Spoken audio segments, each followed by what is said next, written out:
Good afternoon, everyone. This is yours truly, John Michael Verzosa, and our topic for today in organization and management is part 1 of chapter 6, which is module 14, leadership.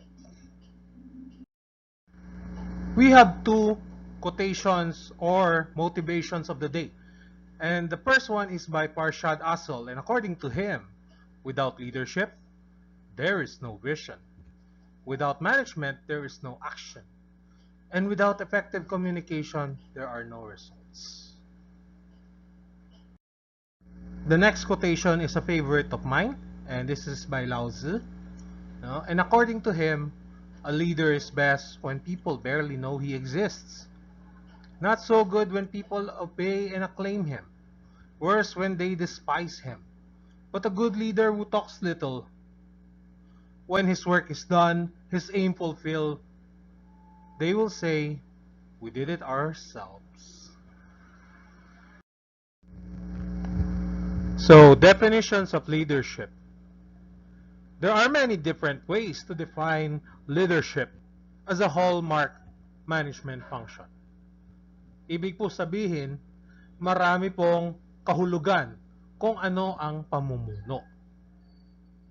Some of the most popular definitions given by prominent leadership authors are as follows. Sabi ni John Maxwell, leadership is not about titles, positions, or flowcharts. It is about one life influencing another.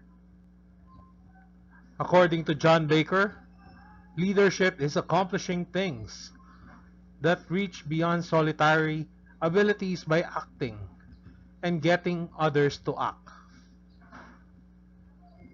with a maturity that surpasses self-interest. On the other hand, according to Tom Kennedy, leadership is getting people to want to follow. That requires engaging them passionately from the heart and requires persuading people to change. According to Kunz and O'Donnell, leadership is the ability to exert interpersonal influence by means of communication towards the achievement of a goal.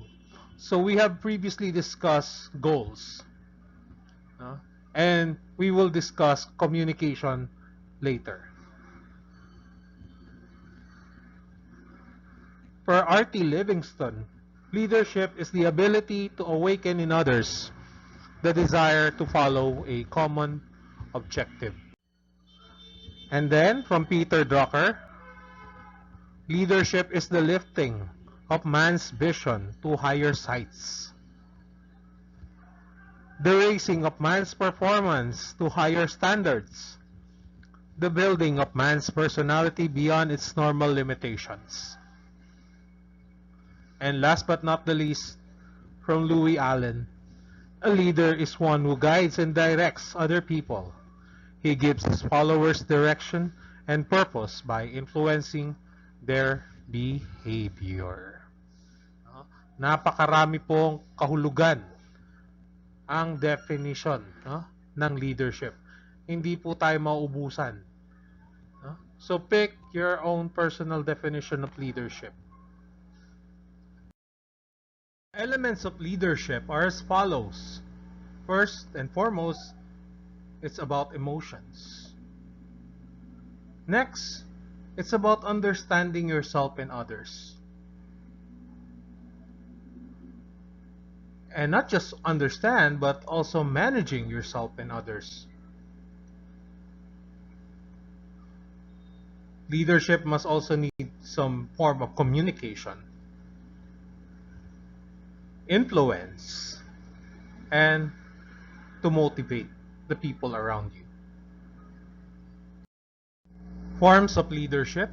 There are actually two forms of leadership, and we will discuss those two on the next slide. So we start with formal leadership. I would like to ask you, what do you see in this picture? Can you tell me, what does this picture illustrate about formal leadership. And next, we have informal leadership. So what does this picture illustrate? What does this photo describe about informal leadership?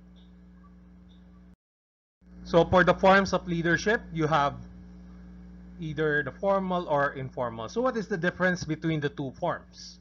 Formal is influence over other people because of a person's appointed or elected position. Ibig sabihin, hinalal po siya or pinili ng mga tao. No? Katulad na lang po ng ating susunod na presidente, hinalal po siya. No? At yung presidente na yan sa next year, siya naman po ang mag-a-appoint ng mga bagong tao sa kanyang gabinete, no? Or LGU. NGOs. No? Let's say sa Department of Health, sino kaya magiging susunod na Health Secretary, Education Secretary, no? DPWH, and many more. Ganun din po sa mga businesses because we focus more on the business side of things. No? Usually, the CEO is appointed. Lahat po ng mga managers sa isang company, they are usually appointed. Bihira naman po ang botohan sa company. But there are instances that that position is also elected. What about informal? It is influence over other people not because of a person's position, but due to his or her special skills or qualities as a person. Napili ka. Hindi dahil sa iyong posisyon. Kumbaga, ikaw yung nire-recognize nila. Kahit hindi ikaw yung leader talaga. Kahit na hindi ikaw yung CEO or hindi ikaw yung GM. They recognize your skills. Again, it's not part of the formal structure. But you are de jure, the leader of an organization. So walang kinalaman po yung position. Hindi po yan yung dahilan kung bakit merong informal leadership. Rather, it's about the skills. Ano po ba yung talento ng tao na yan? At ano po ang kanyang qualities as a person? Mabait po ba siya? Madaling pakisamahan? Magaling po ba ang kanyang PR? Siya ba yung troubleshooter ng company? Siya ba yung pinagkakatiwalaan ng boss? And many more. And those are the two forms of leadership.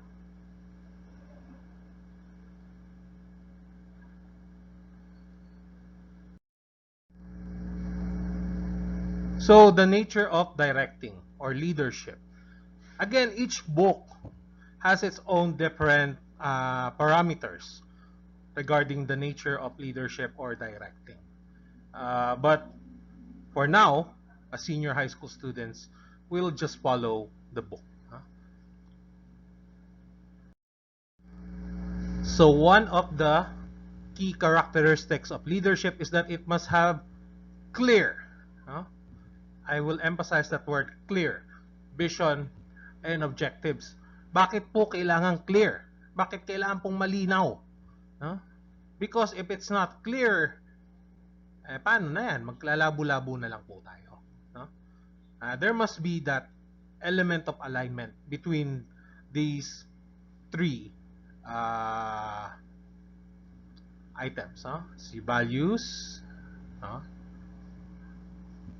si mission,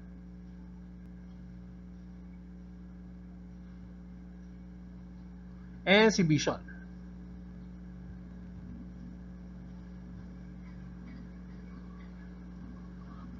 Kailangan po hindi sila magkakasaliwa. They must be aligned with each other. Why?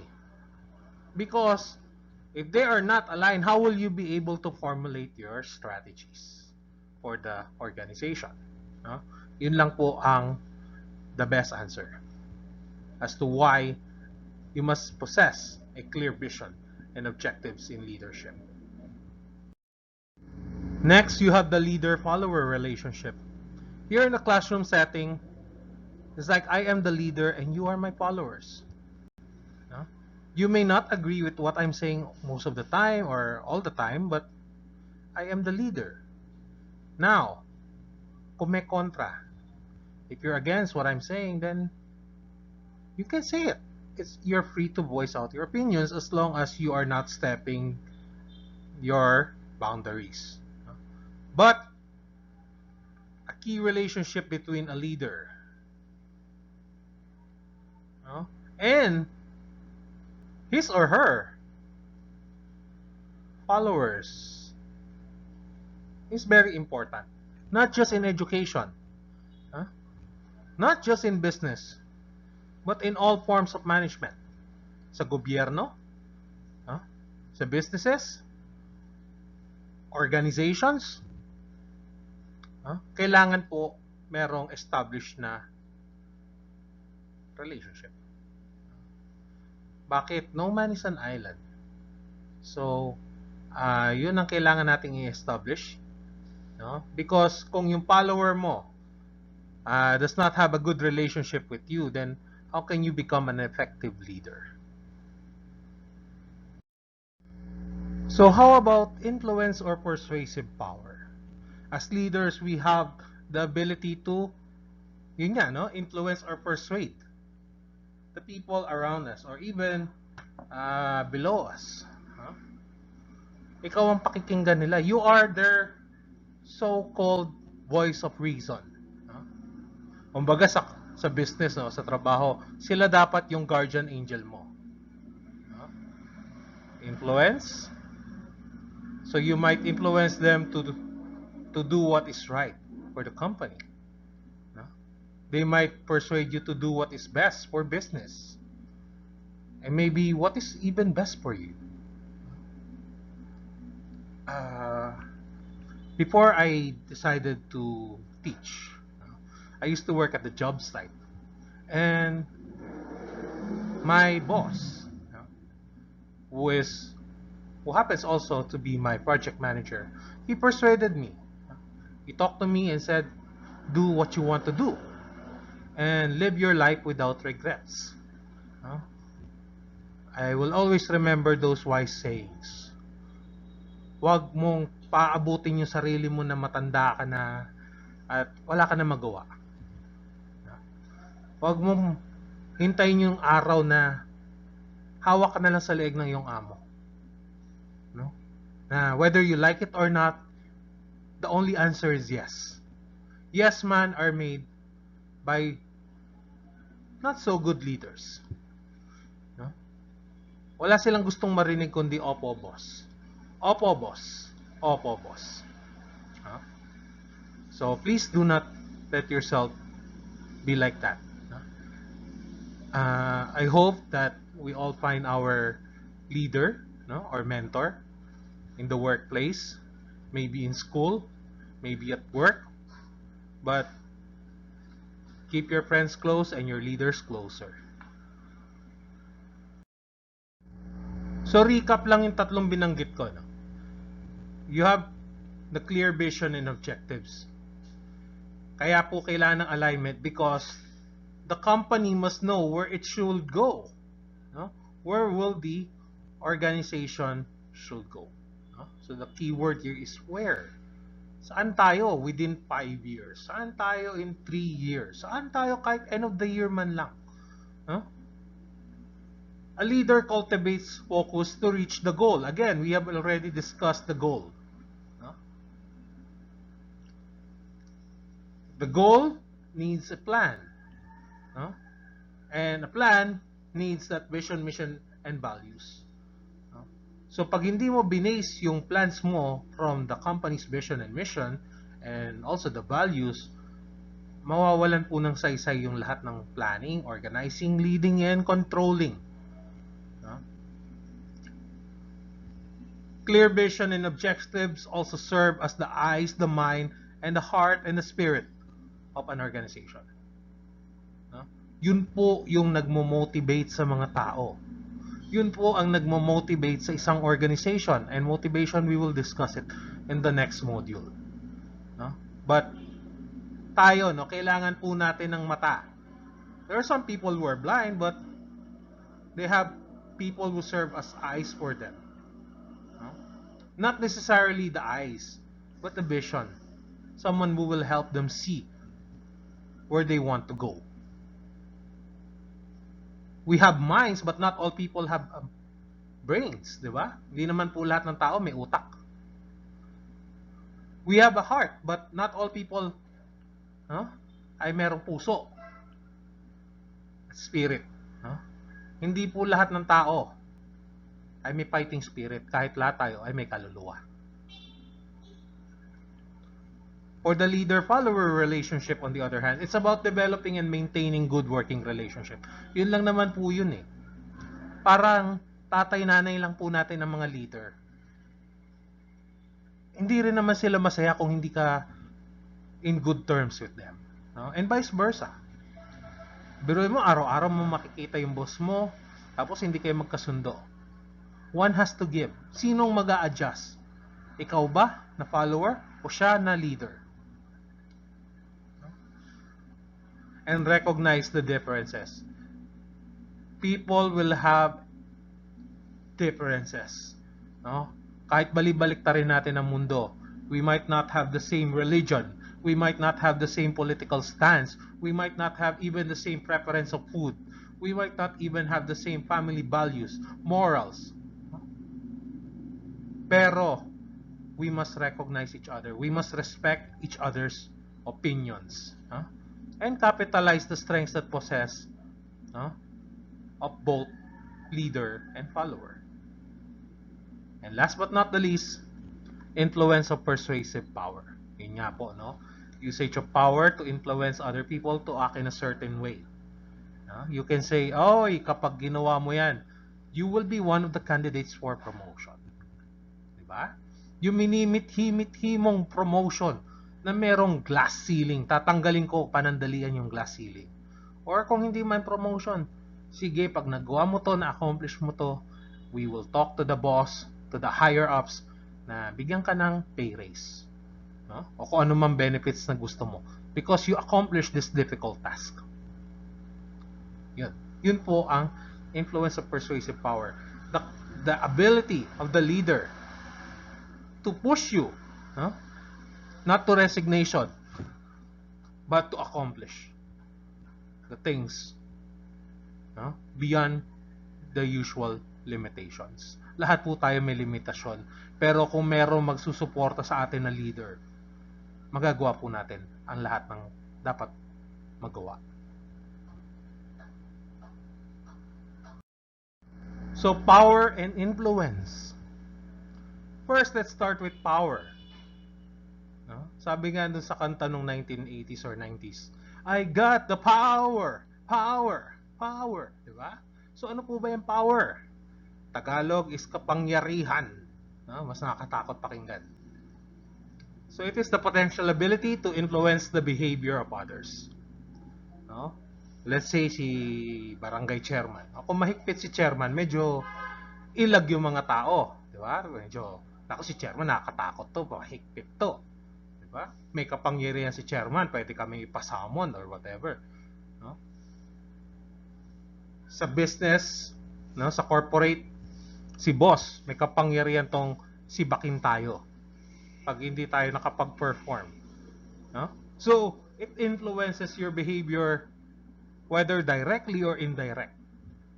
Naku, itong amo natin, kapag hindi natin na-produce yung production natin, may kalalagyan tayo. That is power. Pag nag-utos siya, kailangan maka 100 million sales tayo within this year, then yun po yung goal natin. And that is his power. Unless, yung sinasabi ngang 100 million na sales is a bit of an impossible dream.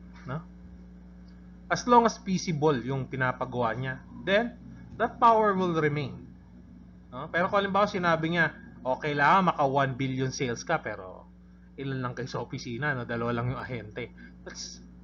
That's bravo Shera, no? Masyadong mahirap gawin yun kung kayang gawin.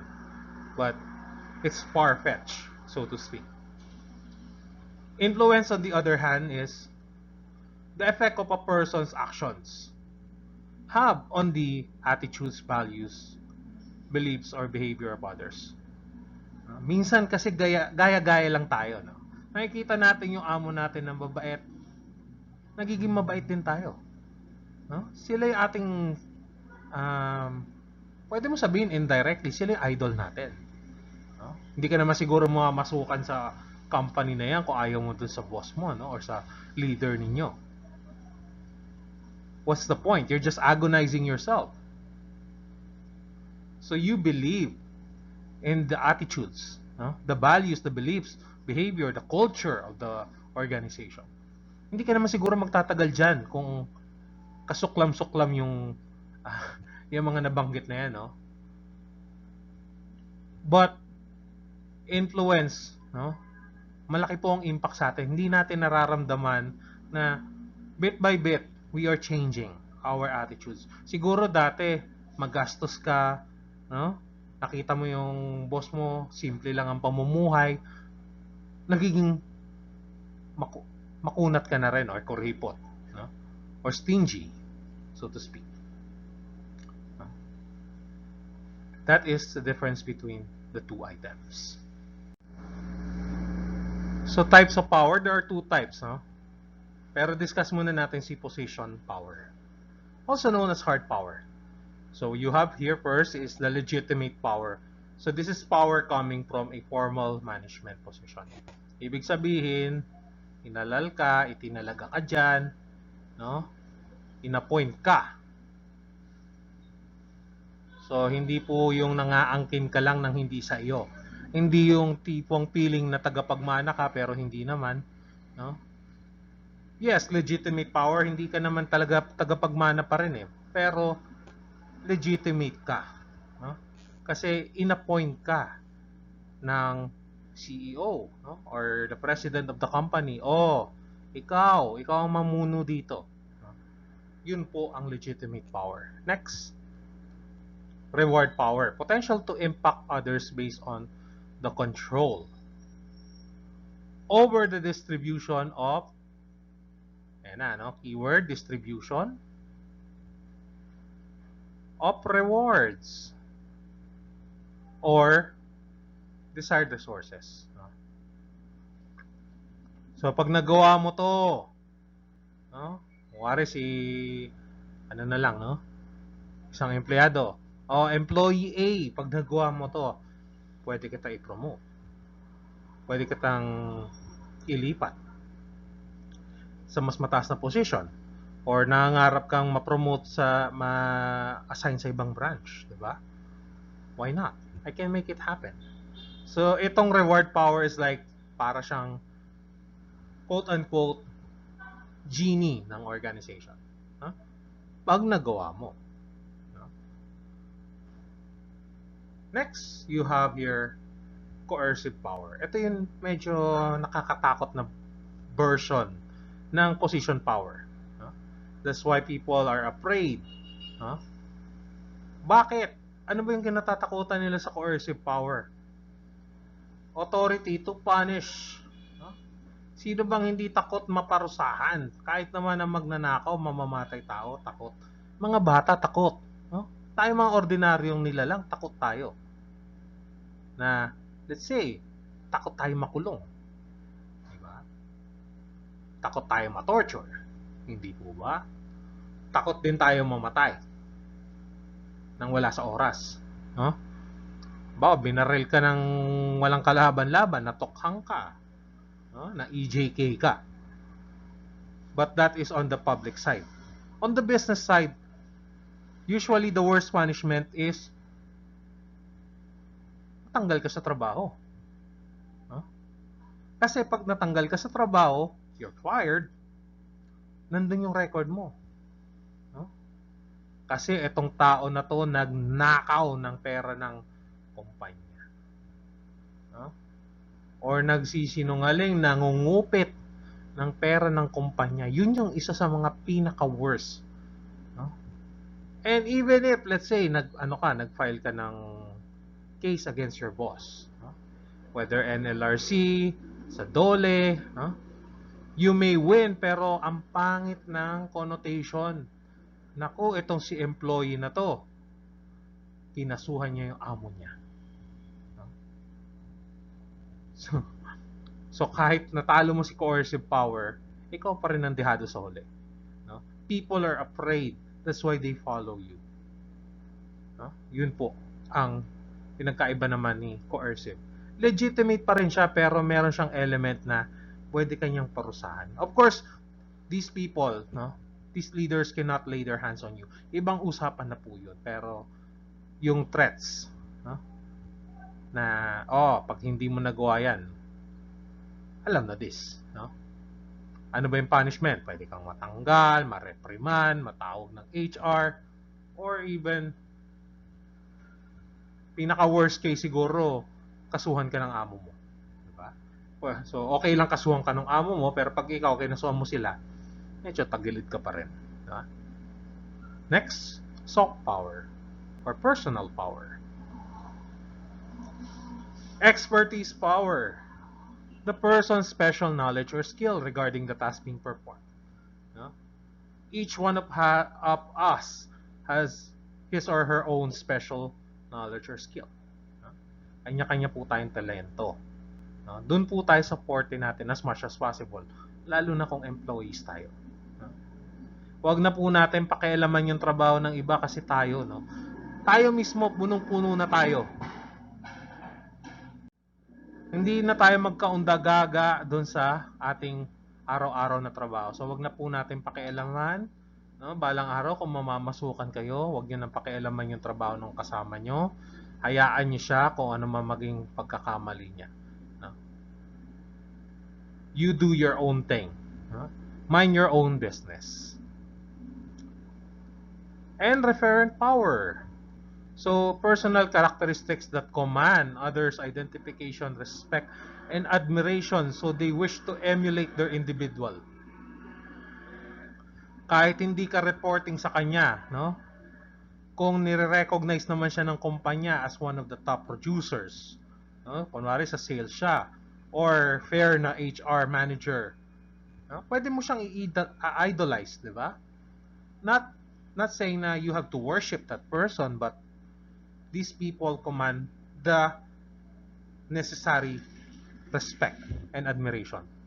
No? Hindi po sila makakarating dyan kung hindi dahil sa kanilang talento. No? Of course, there's still that element of politics.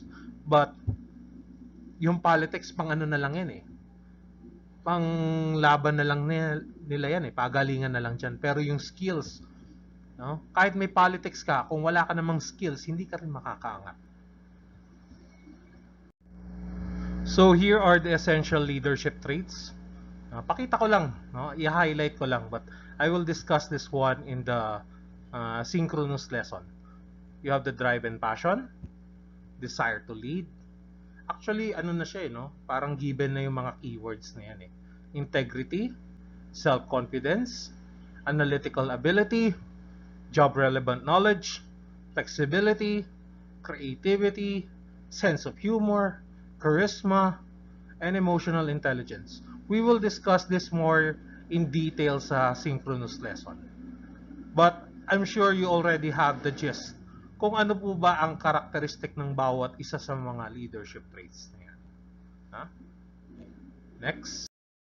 So, for the perspective, you have the trait perspectives and the behavioral perspectives. So, ano po ba yung trait? Ibig sabihin, leadership can be distinguished by their key traits. Katangian, hindi po katangian. And behavioral, leadership can be learned and be further developed in individuals. So, for the trait perspective, dito muna tayo sa trait. You have the ambition, motivation, achievement, self-confidence, and honesty. So, ginawa kong ganyan yan para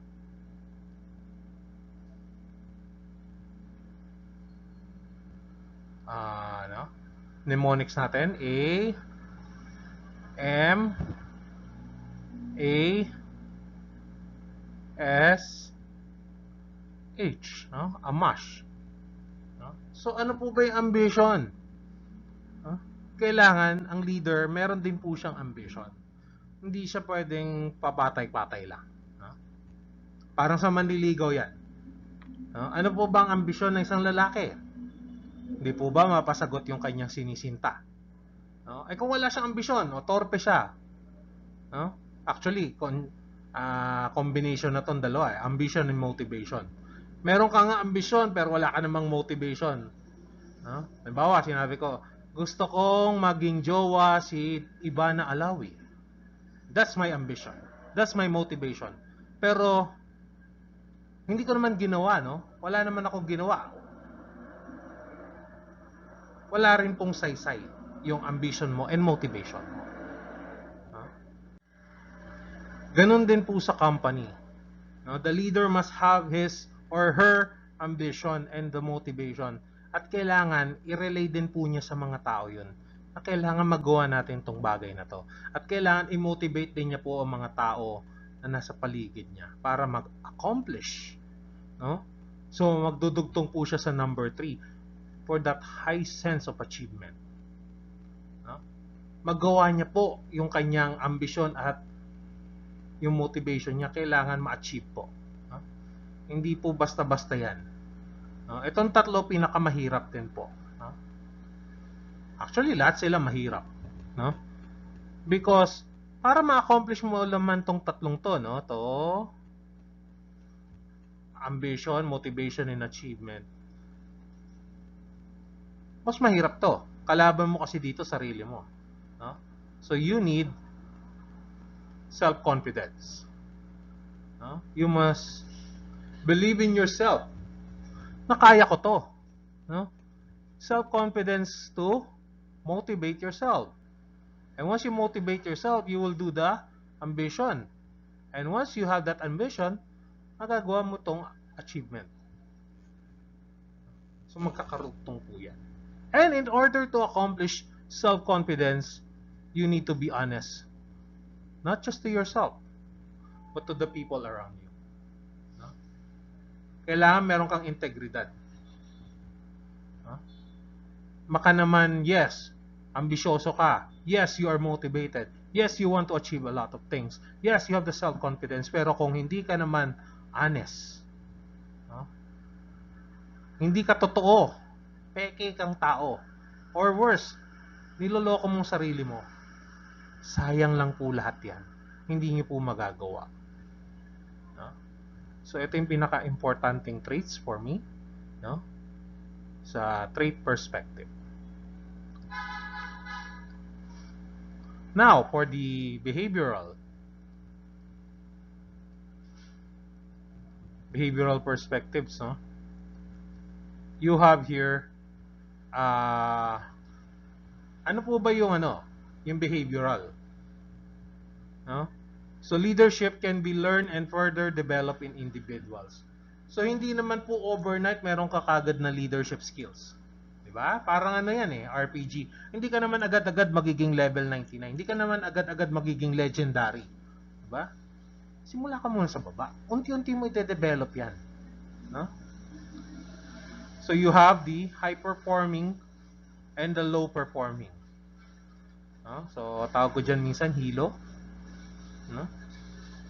So, yung high, alam nyo na, sila po yung usually the star of the show. No? Sila yung sikat sa company. No? Minsan, pag narinig nila yung kunwari, ABM company, ay, si ganito yung sikat yan. Isa sa mga top seller nila yan. No? Usually, ang sikat naman sa organization is yung sa marketing or sales. No? Unless sa service ka. No? So, yun yung high performing. Yung low performing, hindi naman sila ganun kapansin-pansin. But they also have good leadership skills. No? Eh, paano naman kung hindi ka nasa sales, di ba? Paano kung nasa technical side ka? No? Paano kung sa accounting ka? Hindi ka naman nagbebenta eh. So those people are who you may consider as low performing. No? Wala naman silang kinalaman sa production or sales. Usually, nandyan po ang mga high performing. Pero kung Ang focus mo is to coordinate, no? To communicate. Bihira po ang high performing dyan.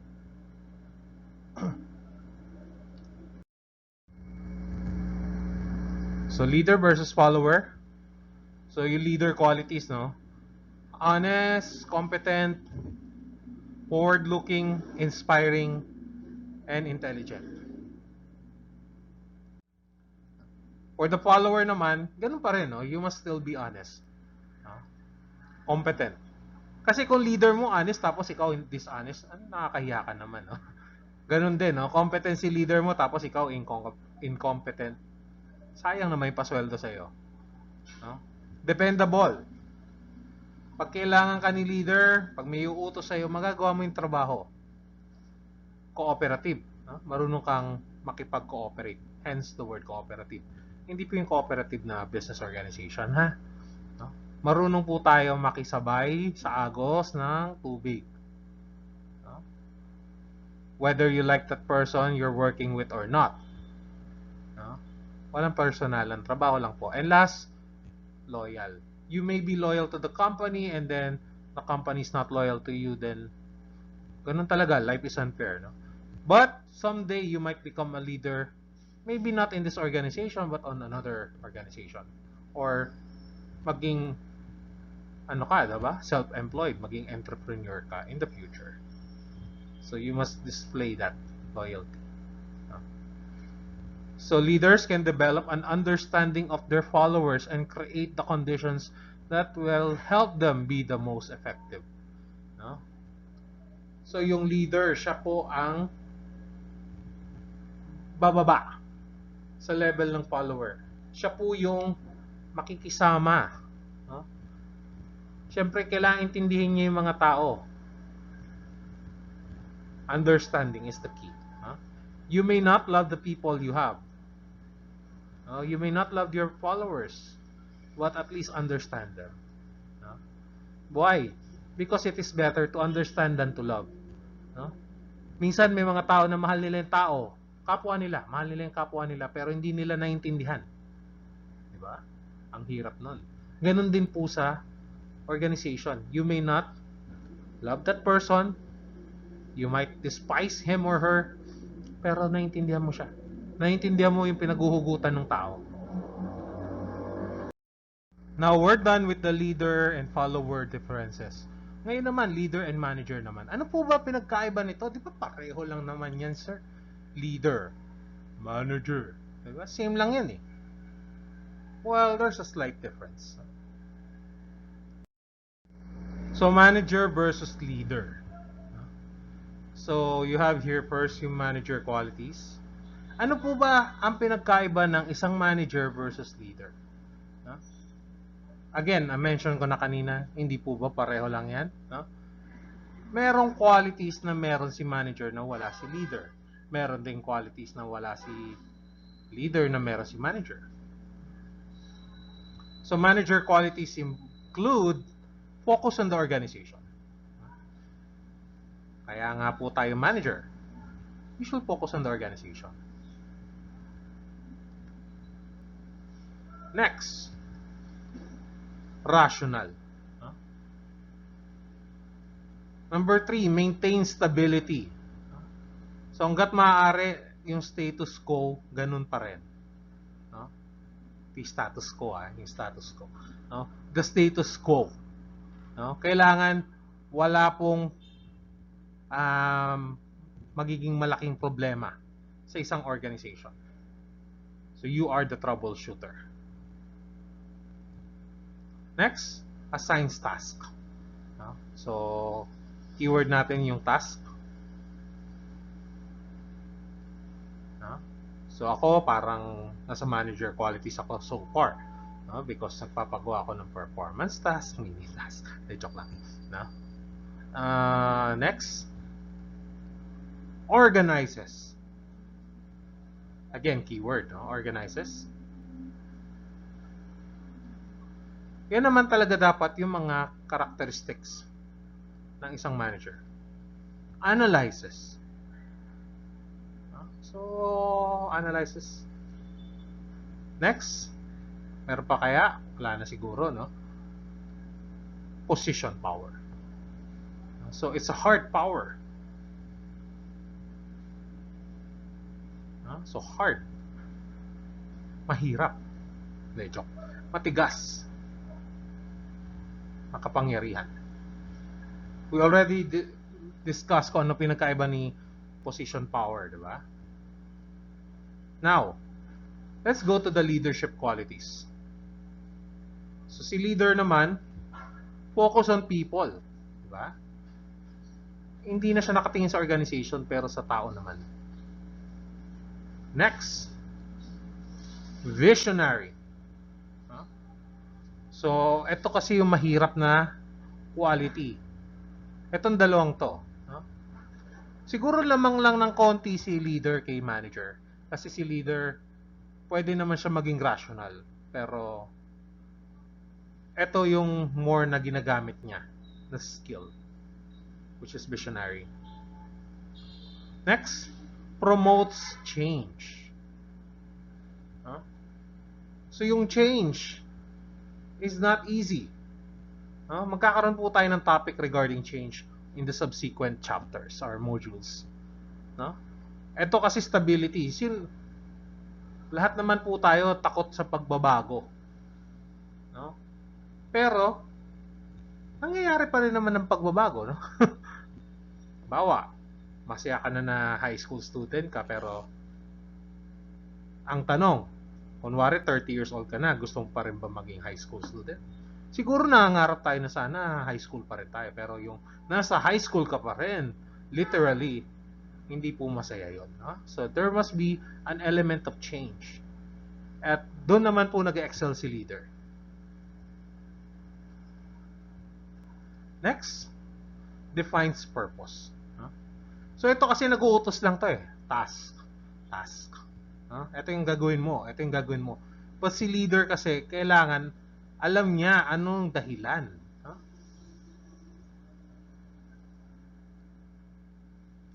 Bakit? Para saan? That is purpose. Nurtures. Ano ba yung Tagalog ng nurtures? Inaalagaan. I think that's one of the best translations sa Filipino. Nurtures. And next, innovates. So, nag-iisip siya ng bago. Iba kasi yung analyze eh. Nag-a-analyze ka, iniisip mo yung dapat gawin. Versus yung innovate, iniisip mo yung bagong gagawin. Dahil nga, you're thinking about change. And last, personal power. Soft skills na siya. Leadership, kanya-kanyang style po yan. Style makes the difference. Iba po yung leader na ganito. Si leader A, iba po siya kay leader B. Iba-iba po sila ng style. But at the end of the day, they are leaders. Kunwari, we have our two previous presidents, President Noynoy Aquino and President Rodrigo Duterte. Magkaiba po silang tao. They have their own sets of leadership styles, but they are both leaders. Sila po ang ama ng bansa. Now, for 2022, ano kaya? Ano kaya ang klaseng leader magkakaroon ng Pilipinas? So, hindi naman po kasi sila managers. Leaders po sila. Now, that's politics. Ganon din po sa business. Iba rin po yung leader. Huwag po nating hanapin yung wala doon sa isa. It's like comparing you and your brother. Matutuwa po ba kayo? Kinumpara mo yung sarili mo. Let's say, isa klase mo na lang. Ay, mas magaling tong classmate mo kaysa sa'yo. It hurts. Di ba? Of course, nandyan yung comparison. Hindi matatanggal yung comparison. But, masakit eh, na ikinikumpara ka. So, as much as possible, it's not a good idea to compare one leader to another or one manager to another. Kanya-kanya po tayong pamamaraan ng pagpapalakad. The French proverbs say na new king, new fashion. Now, merong gitna, and that is leading while managing. Medyo mahirap to, no? Balancing act, but kaya po siyang gawin. You can be a manager and a leader at the same time. Diba? You can be rational but also visionary. Maintain the stability while promoting the change. No? So habang pinopromote mo yung change, as much as possible, stable yung pagbabago. Hindi yung paggising na lang paradigm shift yung nangyari sa isang organization. No? You can assign tasks and define the purpose. Ito, pagagawa ko, bakit boss? Ito ang dahilan. Para maging ganito tayo. You can organize while also nurturing. Analyze while innovating. And a combination of both your hard power and personal power. No? It makes you a better manager. It makes you a better leader. No? Sabi nga sa Dragon Ball, fusion, di ba? So it's a fusion, makes you stronger. It duplicates your not just your personality, but your talents. So Kelly's followership stance. First and foremost, we cannot discuss leadership if we're not going to discuss followership. Leadership is important, pero ay gaano pa ka-importante yan kung wala kang effective followers, the organization will not survive. Hindi po magtatagal ang isang organisasyon. Kung magaling nga siguro yung leader, no? Pinakamagaling na leader sa kasaysayan ng mundo. Pero yung mga tao naman niya, yung mga ayoko na lang magsalita, no? There might be some differences, but usually, kung ano po yung hinahanap natin sa leader, dapat meron din po sa follower. So, minsan, kung ano po yung leader natin, ano yung puno, siya rin ang bunga. There are two dimensions of this followership stance. Critical thinking and passive or active behavior ng isang follower. And there are 5 types of followers which we will discuss later. So our first type of follower is the alienated. So ano po bang klaseng follower si alienated? So here, an alienated follower is a passive yet independent critical thinker. Hindi siya ganun ka-active. Nandiyan naman siya, no? That person exists, but passive lang siya. No? Nananahimik lang sa isang tabi. But he or she has critical thinking skills. No? At marunong siya mag-isip. And also independent. They're often effective followers. So they are good employees, great assets of the company. However, ito yung problema nila. They have experienced setbacks and obstacles. Ano kaya yung mga setbacks and obstacles na yan? Siguro, nangako si boss na pag ito, nagawa mo, o-promote kita, biglang nasalisihan, no? Nag-external hiring or yung karibal nila sa trabaho, no, sa position, hindi na-promote. Instead na sila. Thus, they are capable but they focus only on the shortcomings of their bosses. Para rin po tayong mga mamamayan ng Pilipinas. No? Nangako ang presidente ng Pilipinas na gagawin niya yung ganito, change is coming, war on drugs, wala na yung wang-wang. No? Lahat ng mga may papangako ng mga politiko. Pero hindi naman po lahat kayang matupad yan. 6 years might look a very long time, but in reality, hindi po. Mabilis lang pong lumipad ang taon. No? So ngayon, pag hindi nila natutupad yung pinapangako natin ng ating mga presidente, no? Nagagalit tayo. Most of us are angry. No? So doon tayo nakapokus, doon tayo nakabirada. Yung mga pagkukulang, pagkakamali, pagkakasala ng kanilang presidente, ng ating presidente. Kung sino man yung presidente ng Pilipinas or kahit anong bansa pa man yan. No? Ganon din po sa corporate. Nangako ng ganito si boss. No? Team building tayo, punta tayo ng Boracay. Hindi natupad. So yun, mabubutasan siya ng kanyang mga empleyado.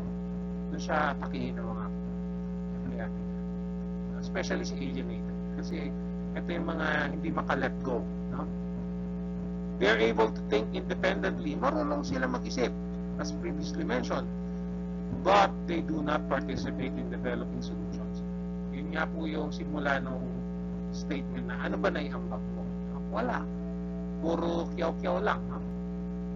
Magsasalita, mag-criticize. Yes, no? Okay lang naman mag-criticize. But wala ka naman na tutulong eh. No? Boss, ito siguro pwede nating solution na gawin sa mga problema na nakikita. Nakikita mo yung problema pero ano lang, di ba? Wala lang, di ba? It's either galit na galit ka or hindi ka makaget over sa leader mo, no? Boss, or puro kiyaw-kiyaw lang, no? Puro salita lang, pero walang gawa. And wastes valuable time complaining about their boss while without offering constructive feedback. Yung feedback kasi nandiyan na yan eh. Expected na natin na hindi siya tatanggapin. No? Marami kasing feedback. Hindi lahat ng feedback siguro matatanggap or ma-recognize. No? So yun ang problema. Puro reklamo. Kulang sa action. It is good at complaining. And even tayo, guilty tayo. Nagre-reklamo tayo sa mga pagkukulang ng ating mga magulang. Hindi mo sila superhero, hindi po nila kaya ibigay lahat sa atin. Wala ka siguro maisip na solution, o wala silang maisip na solution. Wala tayong magawa kundi magreklamo na lang. Wala kaming pera, wala kaming pagkain, wala kaming ganito, ganyan. It's not good. Like even sa office, kung puro reklamo na lang ang ending natin, hindi po tayo makakapagtrabaho. So, is an alienated follower good or bad? It depends. So, passive follower. So, they exhibit neither critical, independent thinking, nor active participation. In short, sila po yung one tamad sa isang organization. Being passive and uncritical, these people show neither initiative nor a sense of responsibility. No? Sila yung mga tipong takot sa responsibilidad. No? Hindi sila gagawa ng kilos nila, no? Sariling kusa. No? Hence, they are called passive. Kaya nga po passive. Kumbaga, sumusunod lang sila. Yung commercial na sumusunod, sa galaw mo, sumusunod. Sa galaw mo. Yun po si passive follower. No? One tamad and sumusunod sa galaw mo. Their activity is limited to what they are told to do. Well, meron din kasing dahilan kung bakit ganyan nangyayari. No?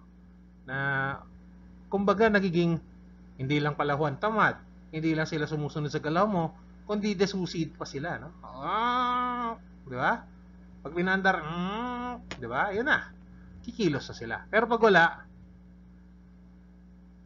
ganun lang sila. Manikin lang sila. No? Or scene zone lang. And they accomplish things only with a great deal of supervision. So, kailangan tututukan mo pa itong mga to. Diba? Pag wala ka, when the mouse is away, when the cat is away, the mice will play. No? Yun po yung passive follower. They leave the thinking to the boss. No? Boss, ikaw na bahala dyan. Kaya nga ikaw ang boss eh. Susunod lang kami. Well, that's not wrong. That's not right. No? Kanya-kanyang point of view. No? So, is that a good idea or a bad idea? Wala po makakapagsabi. No? Often, this is a result of a micromanaging boss. Minsan din kasi, kasalanan din ng isa. No? Baka naman, ultimo pagnguya, ultimo kada kilos, masyadong mahigpit si amo. No? Who encourages passive behavior? Baka naman yung amo mo yung tipong kontrolado kayo. Yun naman yung gusto niya. No? Hence, micromanaging. And people learn that to show initiative, accept responsibility, or think creatively is not rewarded. Again, that's another reason, no? Siguro nga magaling naman si passive follower. Hindi naman siya Juan Tamad, hindi naman siya sumusunod sa galaw mo, hindi naman siya disusi. Meron din siyang skills. Pero ano bang pinagkaiba nun? 'Di ba? These people lack the motivation for a good reason, no? Siguro naisip niya, magsasuggest ako, hindi naman ako pakikinggan. Worse, matanggal pa ako sa trabaho. Diba? Or baka tawanan lang nila yung ideas ko. No? And, regardless kung maganda yung ideas ko, ganun pa rin na may sweldo ko. So, why bother? No, yun yung isa sa mga reason. And may even be punished. Yun nga eh. Isa pa yan, coercive power ni boss. Diyan sila takot. No? Baka yung sasabihin mo hindi magustuhan nung pinagre-reportan mo. Ikaw pa makatikim. So, they grow increasingly passive. It's part of life. No? Hindi ka naman siguro magiging passive follower dahil ginusto mo rin. No? Kaso, there are 5 paths na pwede mong piliin. Anong klase kang follower? So, effective follower. Ano naman po kaya si effective follower? So, effective follower is both a critical, independent thinker, and active. So, magandang combination po ito. So, critical na siya. May critical thinking. Independent din po siya. As well as active. Hindi po siya yung papatay-patay lang na, tahimik lang ako dito sa isang tabi. In the organization.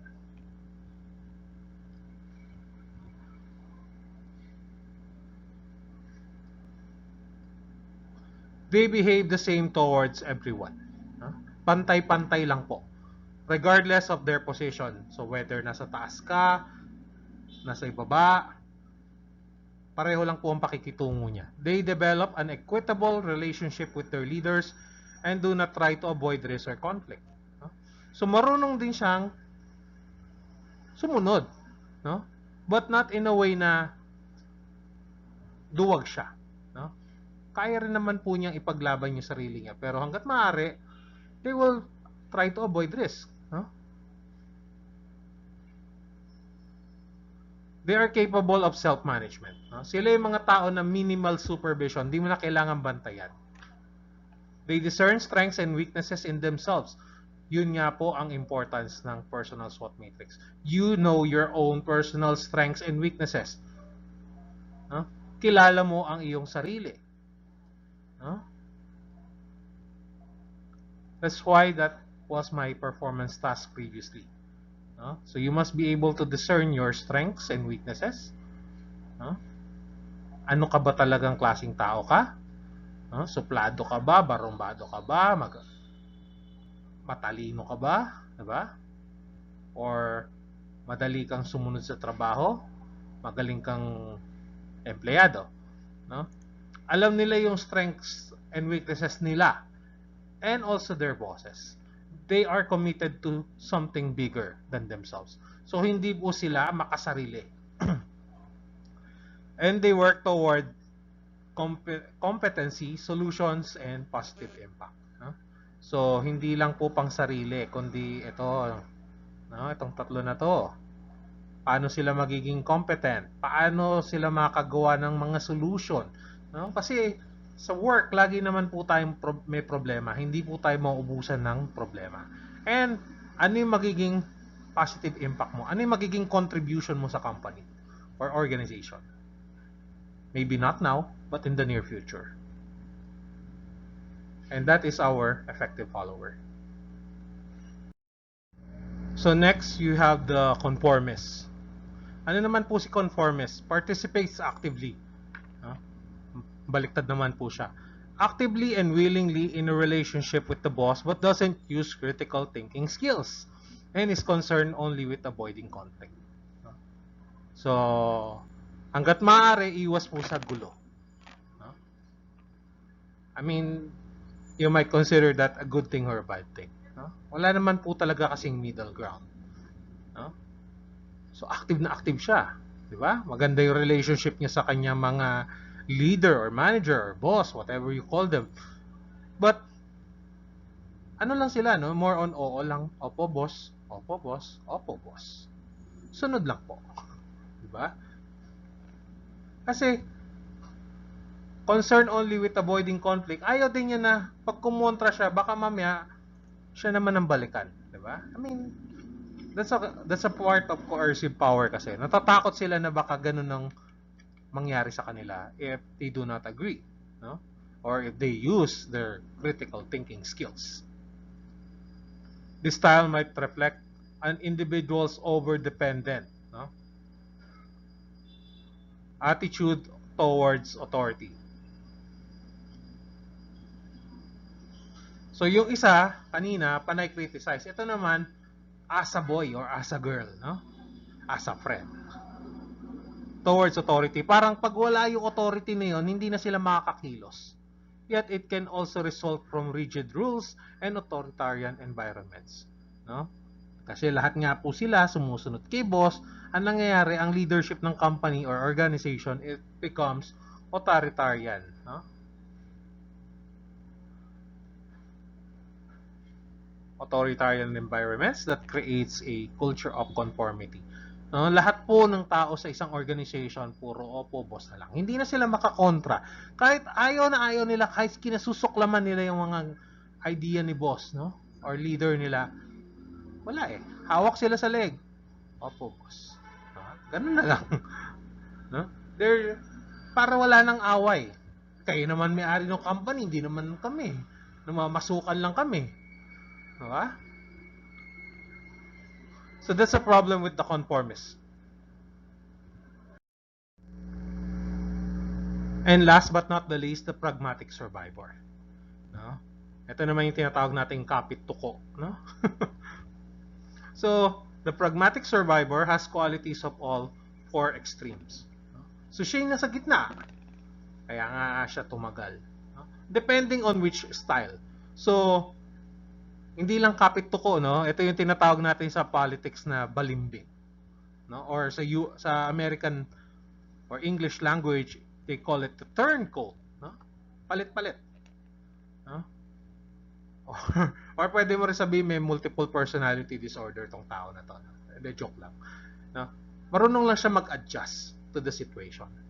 Has qualities of all four extremes depending on which style fits with the prevalent situation. So, syempre, papakiramdaman mo kung ano yung situation. Yuyuko ka ba?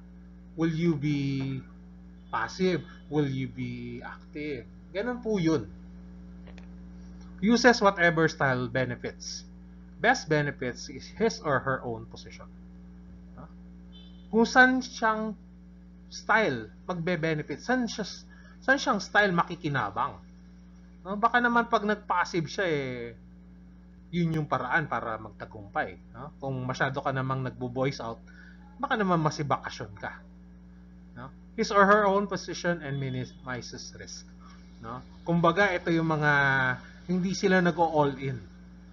Pa-chip in lang sila ng taya. No? Sa poker.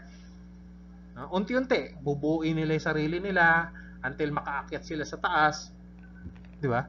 That's a pragmatic survivor. Hindi ka tatagal sa company kung hindi ka rin pragmatic survivor. No? Of course, the other four types of followers can also remain with the company. And they also can become leaders in their own right. And often emerge when an organization is going through desperate times. No? So, si pragmatic survivor, hindi lang siya kapit tuko, hindi lang siya yung balimbing, no? Kundi, siya rin yung hero. No? Sabi nga nung favorite song ko, no? We could be heroes, me and you. Diba? So, pag may problema yung company, bigla ka na susulpot, I'm here. Diba? Parang ganing entrance mo. And individuals find themselves doing whatever is needed to get through the difficulty. Nandiyan ka lang. We're just waiting for the right time to shine. No? That's why you are the pragmatic survivor. And within any given company, no, 25 to 35% of people tend to be pragmatic survivors, avoiding risk and fostering the status quo. No? Marunong siyang maglaro. Marunong siyang sumabay sa alon. No? Marunong siyang sumabay sa agos. Marunong din siyang maging active. No? On and off siya. Pwede siyang introvert, pwede rin siyang extrovert. That person knows how to play with the rules and how to succeed. No? 25 to 35%, malaking portion yan. No? So, almost one-third, no? From one-fourth to one-third ng mga employees are pragmatic survivors. They can do a lot of things kasi nasa gitna siya. So, that person has the capabilities, the abilities of the other four types. Nag-overlap. So, after discussing the followership styles, we will now go to the Blake and Moulton's leadership or managerial grid. So, they propose, si Blake and Moulton, a graphic portrayal of leadership styles through a managerial grid. Hence, some books call it the leadership grid, others call it managerial grid. The grid depicts two dimensions of leader behavior. One is concern for the people, and the other one is the concern for production. Like the followership styles, there are 5 leadership styles. Now, let us see the metamorphosis of a follower into manager. Ano kaya nangyari dun sa mga 5 follower sa isang organization nung naging leader na po sila or manager? Let's find out on the next slide. So the first type of management or leadership style is the task management. So ano po ba itong task management na to? Ano kayang klaseng follower si task management? It is also called dictatorial or tertiary style. Here, leaders are more concerned about the production and have less concern for people. So, keyword, no? Less concern for people. And more concern about production. So, yun yung priority nila yung production. Mahala na kung anong mangyari, no? Basta makapag-trabaho ka, makapag-produce ka. The style is based on the McGregor's Theory X. No? Naalala nyo si Theory X. Kindly review Theory X. Ang sinasabi ni Theory X. The employees' needs are not taken care of and they are simply a means to. Kumbaga, ano ka lang. You just exist. Nandiyan ka kasi may pakinabang ka. Wala ka ng pakinabang. The leader believes that efficiency can result only through proper organization of work systems and through elimination of people wherever possible. So kung wala na talagang di ba? Hindi na efficient yung production. Naapektuhan na production ng mga tao. Then the management will prepare the task. And last, such a style can definitely increase the output of organization in the short time. Panandalian, nandiyan yan, boost, nakaboost yung production. Pero sa sobrang higpit, due to strict policies and procedures, high labor turnovers and everything. Again, kailangan, it's a balancing act. Maghihigpit ka ba o magiging mabait ka? Ito kasi yung balancing act ng mga organization. Pag masyado kang mahigpit, susuko yung mga tao sa'yo. Pag masyado kang mabait, aabusuhin ka ng tao. So, I think mas prefer nila yung pag-higpit, strict policies. So next, improverish management. Ito yung pinaka said sa lahat. Management with this approach are low on both dimensions. Kita lang natin, low on both dimensions. And if you're low on both dimensions, the organization will die. And exercise minimum effort to get the work done from subordinates. Hindi na sila nag-e-effort. Mababa na nga yung task, mababa pa yung concern sa people. Napakahirap nitong ganitong management. The leader has low concern for employee satisfaction. Ito yung pinakamahirap kasi employees are your key assets. Kung paano mo tratuhin yung mga tao, ganun din ang trato ng empleyado sa customer. And work deadlines. And as a result, disharmony and disorganization prevail within the organization. Again, problem yan. Pag hindi ka mahigpit, parang wala lang. Diba? Parang naglalaro lang kayo ng ng company. Hindi kayo seryoso. The leaders are termed ineffective.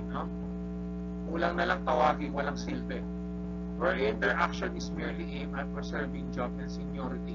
Yun lang ang importante sa kanila. Manatili dun sa pwesto nila. Na matawag silang boss, matawag silang leader, manager, pero wala, parang manikin lang, Do not become a mannequin, be a manager. So next is team management. So this is the antithesis of the impoverished management, yung kaninang slide. So these are characterized by high people and task focus. So kanina wala, parehong low sa task, low sa people. This time around, it's high on both people and task. So kita natin para maalala. High people and task focus. This style is based from McGregor's Theory Y. Paalala ko lang, paki-review si Theory Y. Ano ba pinagsasabi niya Theory Y niyan? And has been termed as the most effective style according to the authors of this theory. So siya daw yung pinaka-effective according to Blake and Morton.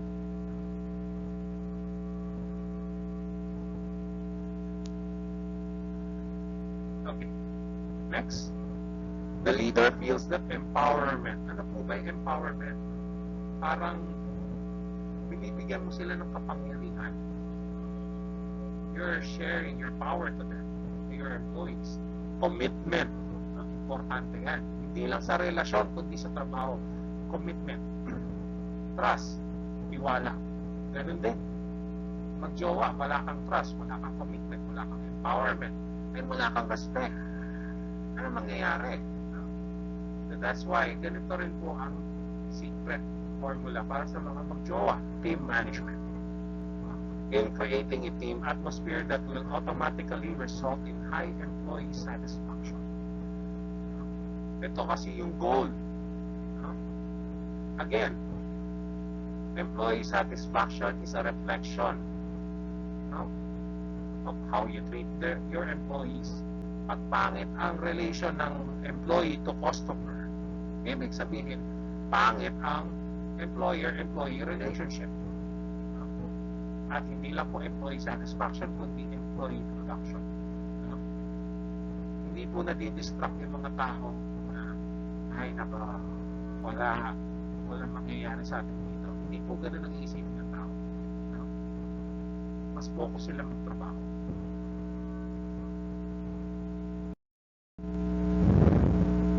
Next is the country club.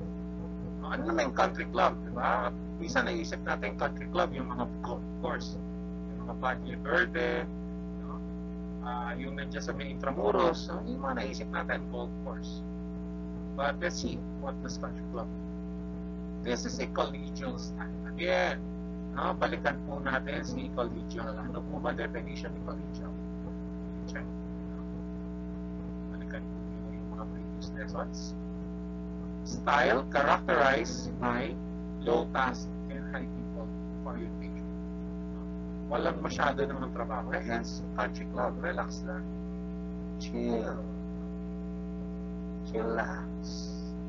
Ganun naman po dito sa country club. Where the leader gives thoughtful attention to the needs of the people. Yes, nandiyan na lahat. No? Kailangan ko ng ganito, boss. Sige, bigay. No? Thus providing them with a friendly and comfortable environment. Masyado naman silang focus. Sobrang focus nila sa pagbibigay ng pangailangan ng tao. Nakalimutan naman nila yung task.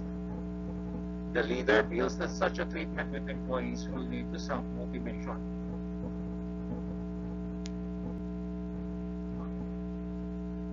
And will find people working hard on their own.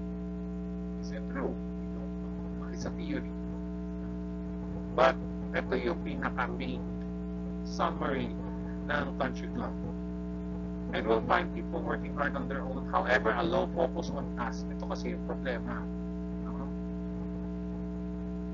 Can hamper production. Masyado mong binibig. No? Yung mga employee mo naging bonjing na. No? Kasi puro na lang sila, no? Puro na lang sila yung nakikinabang. Ikaw naman hindi ka makakuha. No? Dapat give and take. Bigay mo yung kailangan mo, bigay nila yung kailangan ng isang organization. Can hamper production and can lead to questionable results. Siguro if I'm in that position, maybe every now and then, okay lang naman po na magbigay po needs. Wala naman problema sa needs. But kung sobra, too much of a good thing is also bad.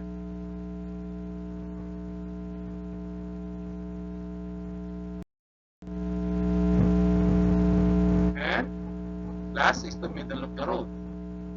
So, ano naman tong middle of the road? Kalagitnaan ng kalsada. No? This is basically a compromising style. Nandun ka sa gitna. No? So, yung mga nanood ng Squid Game, nandun ka sa gitna ng tug of war. No? But, wala kang side. Saan ka? Dito ka ba? Dito? Banda rito? Banda doon? Wherein the leader tries to maintain a balance between the goals of the company and the needs of the people. Wala naman pong problema mag-balance ng priorities between the company's goals. So, syempre, of course, nandiyan pa rin yung profit. Hindi pa rin ang isipin ng isang business. Still, isipin mo pa rin kailangan ng tao. So, binabalance mo. You're playing wiring up. The leader does not push the boundaries. Kasi kumikit na ka, hindi ka makapag-push ng tao of achievement resulting in average performance. So, yun yung problem ngayon. Hindi mo ma-push yung mga tao, hindi mo mapukpok para magtrabaho. Ang nangyayari, yung trabaho ay nako-compromise. Yung production, humihina. Neither employee nor production needs are fully met. Hindi nga pwede dalawa ang puso mo eh. Kailangan isa lang. So, pinofocus mo pareho, wala ka na-achieve pareho. No? That's the problem. So, parang yung kasabihan na sumasagwan sa dalawang bangka. No? O dalawang ilog yata yun. Ganun po yung nangyayari. Hindi mo mararating pareho kasi you're attempting to ride a boat for two different rivers. Iba po kasi ang employee. People, iba rin po ang task. So, nagko-compromise ka sa kaliwa, nagko-compromise ka sa kanan. No? Debit, credit, pero balance lang po. So, yun yung nagiging problem in middle of the road. So, we have already discussed our followership and leadership styles. So, let's witness the metamorphosis of follower to leader. So here, let's start with the first one. From followership to management to leadership. Overlapping naman po itong dalawang to. It's just interchangeable, but I just decided to make it a little bit more specific. So alienated followership. Naging task management. For the leadership, naging autocratic leadership. Si passive follower, naging impoverished management na naging laissez-faire. Ano po ba ibig sabihin ng laissez-faire?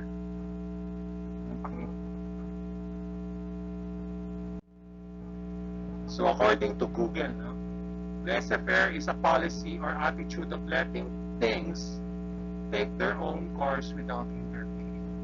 Hindi po tayo makikialam. No? That's a weird definition of leadership. Leadership na hindi nakikialam. Effective follower becomes the management na nagiging democratic leadership. And according to Blake and Moton, this is the best type of leadership or style. Conformist becomes country club management, and this style of leadership is human relations. Makikisama ka sa tao. And last but not the least, pragmatic survivor, pareho siyang middle of the road in both management and leadership. So, hindi naman ibig sabihin na si democratic lang na natitira lagi. Usually, ito nga yung natitira sa organization. As per statistics, 25 to 35% of employees in the organization are pragmatic survivors. But those who flourish sa leadership are mostly the democratic type.